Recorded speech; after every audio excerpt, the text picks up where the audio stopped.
Eduardo, Brother Eddie Cruz Villanueva. Candidate for presidency. Occupation, evangelist, former professor. Date of birth, October 6, 1946. Place of birth, Bunlo, Bukawi, Bulacan. Graduated, Philippine College of Commerce, now Polytechnic University of the Philippines. Address, number 101 Bunlo, Bukawi, Bulacan. Wife, Adoracion Jose Villanueva. Father, Joaquin T. Villanueva Sr., deceased. Mother, Maria Cruz Villanueva. Party, Bangon Pilipinas National Renewal Movement. Kilalanin, kilatisin. Karapat dapat ba siya sa ating boto?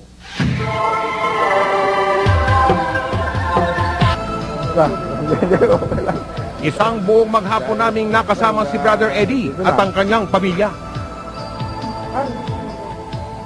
Linibot ako ni Brother Eddie sa kanilang bahay. Ang namin ni Sister Doris, yung PSR.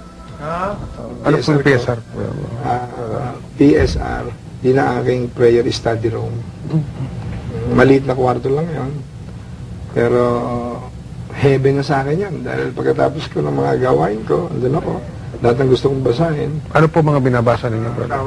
Well, of course, bilang evangelist, for 25 years, Bible and different study Bibles, ano?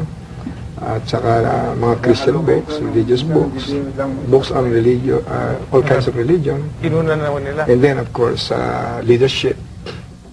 Maya-maya nakilala namin ang may bahay ni Brother Eddie, nakilala sa kanilang iniikutang mundo bilang si Sister Dory Villanueva.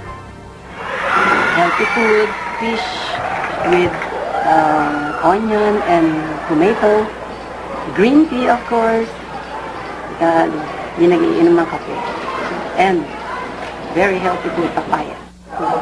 Okay, thank you. Ginagawa naman talaga niya. Naalala ko, Mike, nakakalimutan natin yung... Pagkatapos lumabas kami para silipin ang eskwelahang pag-aari ng mga Villanueva na matatagpuan mismo sa kanilang compound sa Bukawi, Bulacan. Si Sister Dory ang principal dito.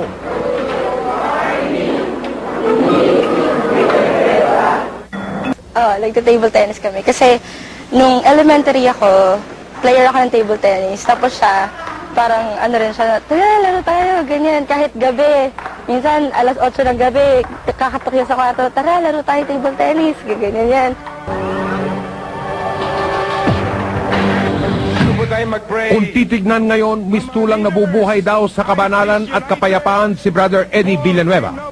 7 taong aktivista, 7 taong ekonomista, 25 taong evangelista.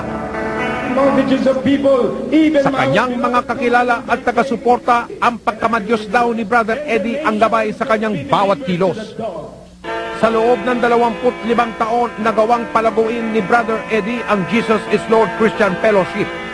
Bukod sa mga chapter sa halos lahat ng bayan, lungsod at probinsya sa buong Pilipinas, mayroon din silang 33 chapter sa iba't ibang bansa sa buong mundo.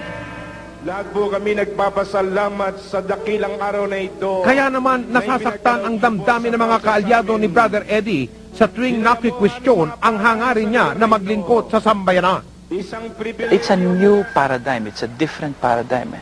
It's the first time that here is a Christian leader who is now becoming just simply as a plain citizen. Some people were just saying, nararapat ba ito? May iba nagsasabi, dapat na lang, na napapanahon na magkaroon ng isang tao na may talagang paggalang sa tao at sa Diyos para sa galang siya'y manguna. There is nothing inconsistent for a person who is doing ministry before, who is now giving and willing to say, I want to serve the country in this capacity. Victory for the Filipino people. Yan ang inyong kwan. Babangon tayo. Meron ba kayong jingle? Official color sa kampanya? Yung yellow gold. Yellow gold. O sunrise yun eh. Sunrise. Yung kulay ng pagsikat ng araw. Oo, kasi naniniwala kami na sisikat na ang araw sa ating bansa. Ako kasi hanggang ngayon I believe I'm a real Catholic eh. Kursilista ako eh. Ang JIL is non-sectarian. Non-denominational. Hindi ako pinanganak ng protestante.